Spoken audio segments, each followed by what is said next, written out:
الحمد للہ کفا وسلام علی عبادہ الذین اصطفیٰ اما بعد قال اللہ تبارک وتعالی فی کلامہ المجید والفرقان الحمید اعوذ باللہ من الشیطان الرجیم بسم اللہ الرحمن الرحیم یا ایہا الذین آمنوا ادخلوا فی السلم کافہ ولا تتبعوا خطوات الشیطان انہ لکم عدو مبین فإن غللتم من بعد ما جاءتكم البينات فاعلموا أن الله عزيز حكيم.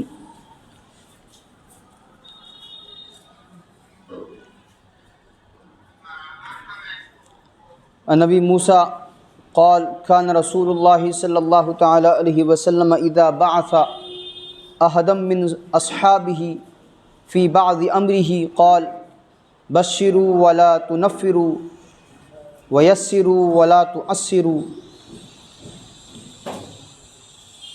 عن سعید بن ابی بردۃ عن ابیہ عن جدہ ان النبی صلی اللہ تعالی علیہ وسلم بعثه ومعاذا الى اليمن فقال يسروا ولا تعسروا بشروا ولا تنفروا وتتعاوعوا ولا تختلفوا. رواہ مسلم او کما قال علیہ الصلاۃ والسلام. اللہم صلی علی سیدنا محمد وعلی آل سیدنا محمد بارک وسلم. اللہم صلی علی سیدنا محمد وعلی آل سیدنا محمد بارک وسلم. اللہم صلی علی سیدنا محمد وعلی آل سیدنا محمد بارک وسلم. سورہ بقرہ آیت نمبر 208 209 میں اللہ تبارک و تعالیٰ ارشاد فرما رہے ہیں یا ایھا الذین آمنوا ادخلوا فی السلم کافہ ولا تتبعوا خطوات الشیطان انہ لکم عدو مبین. اے ایمان والو، اسلام میں، ایمان میں پورے داخل ہو جاؤ. ولا تتبعوا خطوات الشیطان، شیطان کے نقش قدم پر مت چلو. انہ لکم عدو مبین، کیونکہ وہ تمہارا کھلا دشمن ہے. فَإِنْ غَلَلْتُم مِّن بَعْدِ مَا جَاءَتْكُمُ الْبَيِّنَاتُ، پس اگر تم پھسل جاؤ، بہک جاؤ واضح ترین نشانیوں کے بتانے کے بعد بھی جو تمہارے پاس بھیجی گئی ہے، فَاعْلَمُوا أَنَّ اللَّهَ عَزِيزٌ حَكِيمٌ، تو جان لو اللہ تبارک و تعالیٰ زبردست پکڑ کرنے والا، حکمت والا ہے.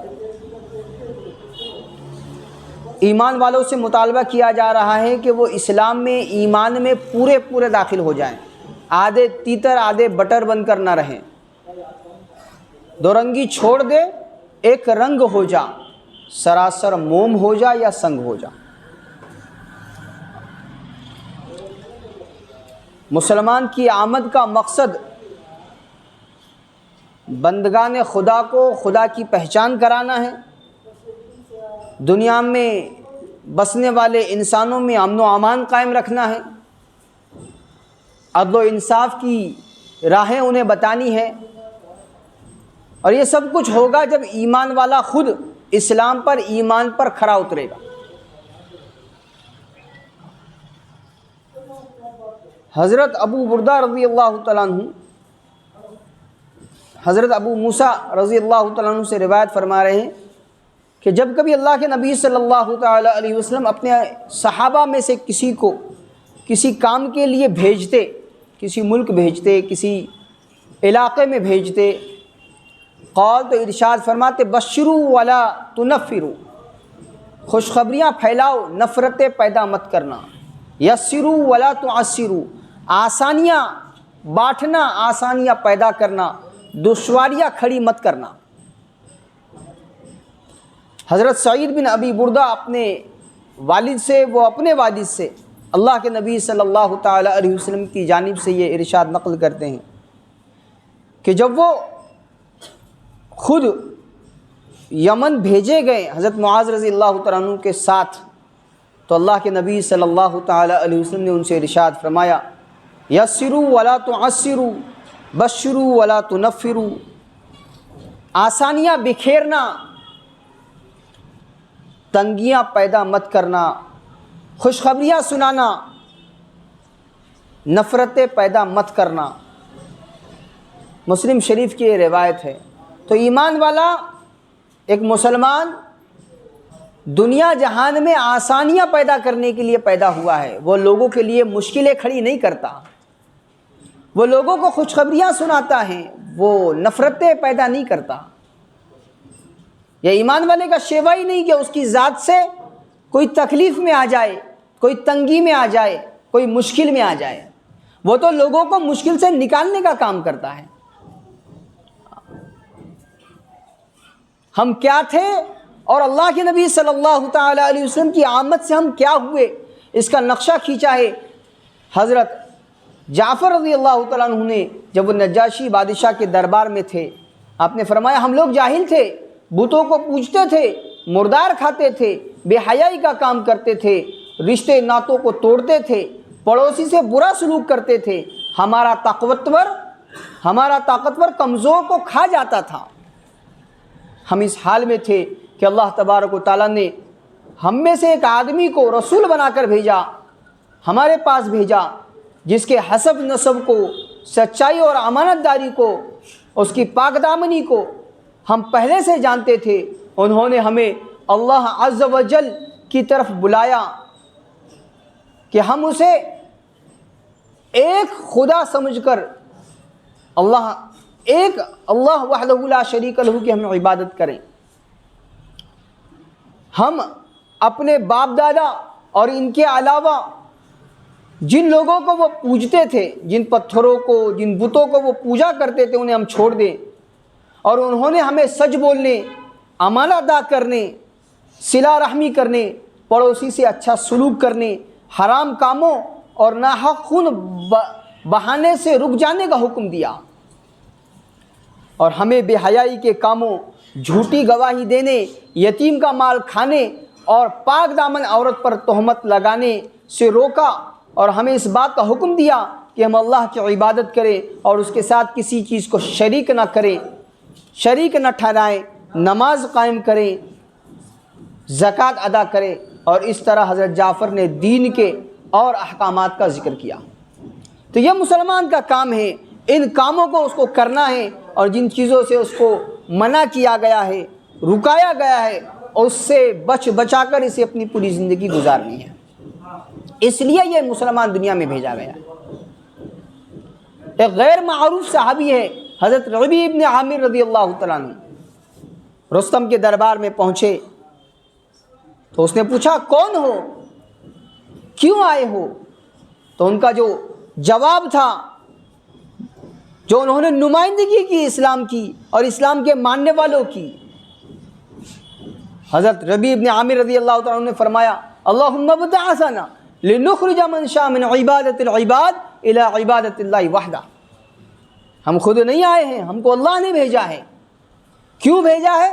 تاکہ ہم لوگوں کو بندوں کی غلامی سے نکال کر اللہ کی غلامی کی طرف لا سکیں، ومن ضیق الدنیا الی سعۃ الاسلام، تاکہ ہم لوگوں کو دنیا کی تنگیوں سے نکال کر اسلام کی وسعت کی طرف لا سکیں، ومن جور الادیان الی عدل الاسلام، تاکہ ہم الگ الگ مذہبوں کی بندشوں سے نکال کر اسلام کے عدل و انصاف کی طرف لوگوں کو لا سکیں، ومن ضیق الدنیا الی سعتھا، تاکہ ہم لوگوں کو دنیا کی تنگیوں سے نکال کر اس کی وسعت کی طرف لا سکیں۔ یہ مقصد ہے مسلمان کا۔ وہ ظلم نہیں کرتا، نہ ظلم سہتا ہے، جہاں کہیں ظلم ہو رہا ہے وہ روکتا ہے، وہ خود ظالم نہیں بنتا۔ ہمیں اپنی زندگی میں اپنے آپ کو ٹٹولنا ہے کہ میری اپنی زندگی کو میں خود کھنگالوں، خود ٹٹولوں، کہ میرے اندر تو کہیں اسلام کے خلاف، تعلیمات اسلام کے خلاف چیزیں تو نہیں آ رہی ہے۔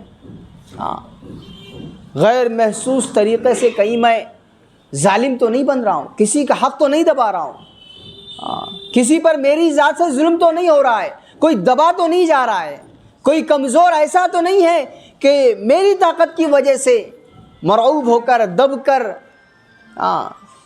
وہ اپنی سیدھی سادی اچھی زندگی کو تنگی محسوس کرنے لگ جائے، اپنی نارمل زندگی میں وہ مجبور ہو کر کچھ فیصلے لینے پر مجبور ہو جائے۔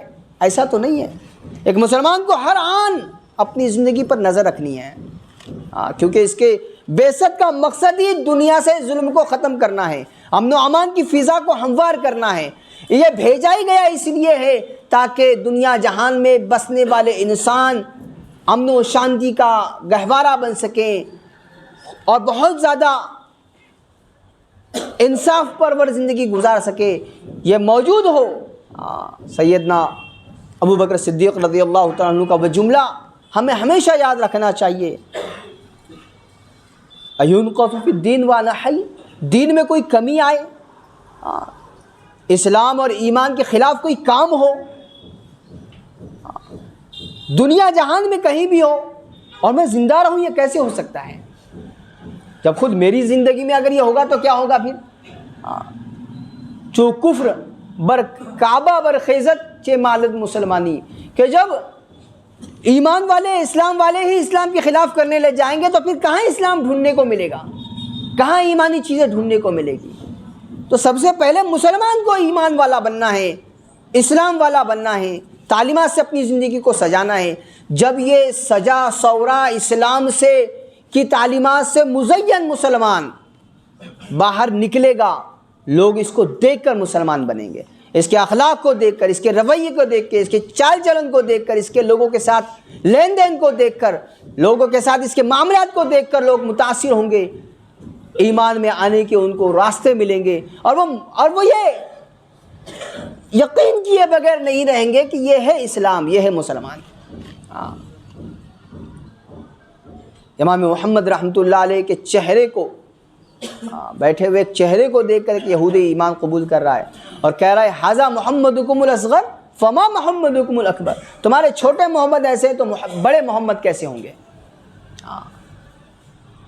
تو ہمارے صورت میں، سیرت میں، کیریکٹر میں، ہر لائن میں اسلام جھلکنا چاہیے، آنا چاہیے، دکھنا چاہیے، لوگوں کو محسوس ہونا چاہیے کہ یہ مسلمان ہیں، یہ اسلام والے لوگ ہیں، یہ ایمان والے لوگ ہیں، یہ کسی پہ ظلم نہیں کرتے، یہ جھوٹ نہیں بولتے، یہ دھوکہ نہیں دیتے، کسی کو ٹھگتے نہیں، کسی کا مال دباتے نہیں، ضبط نہیں کرتے، کسی پر کسی لائن سے ظلم نہیں ہونے دیتے۔ یہ ہے مسلمان اور یہ ہے ان کی تعلیمات۔ تو ہمیں اپنی زندگی پر غور کرنے کی ضرورت ہے۔ اللہ تبارک و تعالیٰ مجھے بھی، آپ کو بھی، ساری امت اسلامیہ کو صحیح معنی میں اسلامی تعلیمات کے مطابق اپنی زندگی کو ڈھالنے کی توفیق عطا فرمائے اور اپنی ساری زندگی اسلامی تعلیمات کے ساتھ گزارنے کی توفیق عطا فرمائے۔ وآخر دعوانا الحمد للہ رب العالمین والصلاة والسلام علی سید الانبیاء والمرسلین صلی اللہ تعالی علیہ وسلم۔